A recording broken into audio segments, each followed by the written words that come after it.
कई सालों पहले किसी राज्य में एक राजा राज करता था। इस राजा को घोड़े पालने का बहुत शौक था। राजा के पास वैसे तो कई सारे घोड़े थे, लेकिन 4 ऐसे जंगली घोड़े थे जो राजा को काफ़ी पसंद थे। राजा ने इन घोड़े को ट्रेनिंग करने के लिए कई ट्रेनरों को बुलाया, मगर कोई भी इन घोड़े को अच्छे से ट्रेन नहीं कर पाया। जब भी कोई इन पर चढ़ने की कोशिश करता तो यह घोड़े उसे तुरंत अपनी पीठ से फेंक देता, उसे लात मारकर गिरा देता। राजा को घोड़े से बहुत प्यार था, इसलिए ट्रेनरों को सख्त वार्निंग दी थी कि इन पर कोई जोर जबरदस्ती न की जाए, यानी कि मारा पीटा न जाए। कई महीने निकल गए, मगर कोई भी ट्रेनर घोड़ों को अच्छी तरह से ट्रेन करने में सक्षम नहीं हो पाया। राजा ने अपने राज्य में ढिंढोरा पिटवाया कि जो भी व्यक्ति इन घोड़े को अच्छे से ट्रेन कर देगा उसे बहुत सारा इनाम दिया जाएगा। कुछ दिनों बाद एक युवा ट्रेनर राजा से मिलने आया।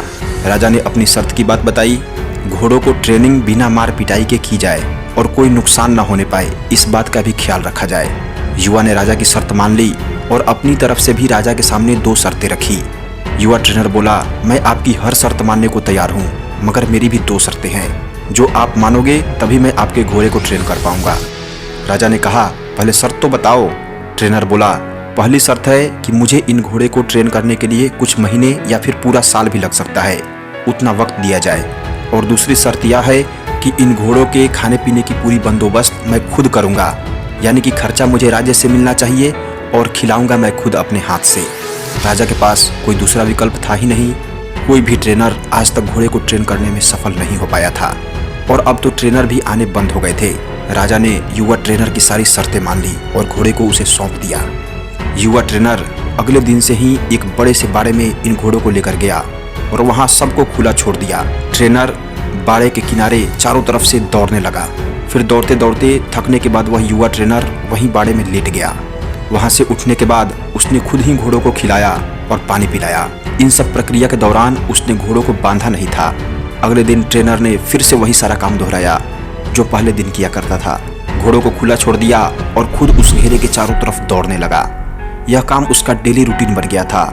घोड़ों को बाड़े में खुला छोड़ देता, उसे घास चारा खिलाता और बाड़े के किनारे किनारे खुद दौड़ने लगता। धीरे धीरे चारों घोड़े भी उस ट्रेनर के पीछे पीछे दौड़ना शुरू कर दिए। घोड़ों को लगने लगा कि यह ट्रेनर उनका दोस्त है और उनसे बहुत प्यार करता है। सारे घोड़े ट्रेनर के साथ अब बहुत ही कंफर्टेबल महसूस करने लगे थे। कुछ महीने बीतने के बाद एक दिन राजा अपने घोड़े की खबर लेने के लिए और यह देखने के लिए कि ट्रेनिंग कैसी चल रही है बाड़े में आया। राजा ये देखकर काफ़ी खुश हो गया कि सारे घोड़े ट्रेनर के पीछे पीछे दौड़ रहे हैं। राजा को अब यकीन हो गया था कि यही ट्रेनर उसके घोड़े को ट्रेन कर सकता है। राजा खुशी खुशी वहां से चला गया।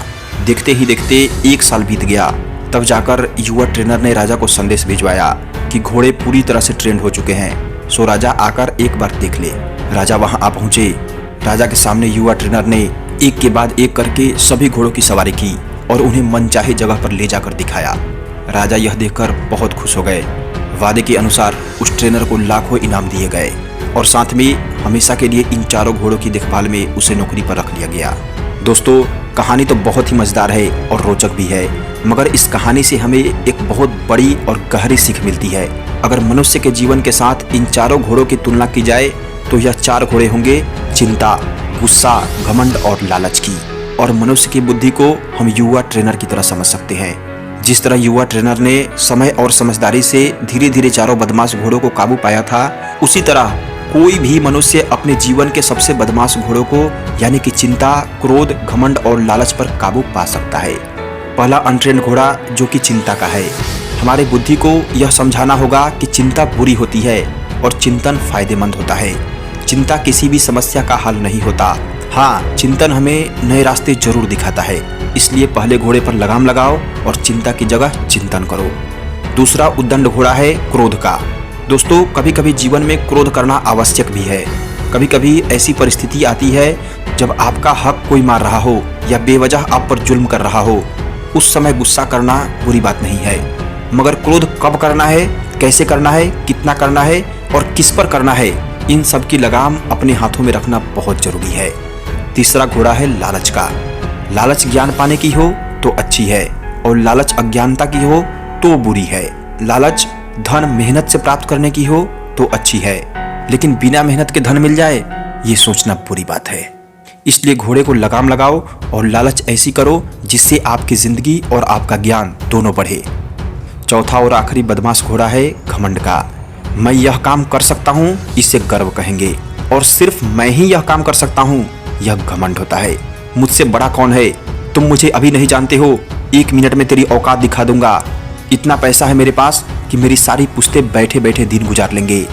यानी कोई भी चीज जरूरत से ज्यादा आप पर हावी होने लगे तो आप समझ जाना कि घमंड के घोड़े आप पर हावी हो गए हैं। अब इन्हें लगाम लगाना जरूरी है।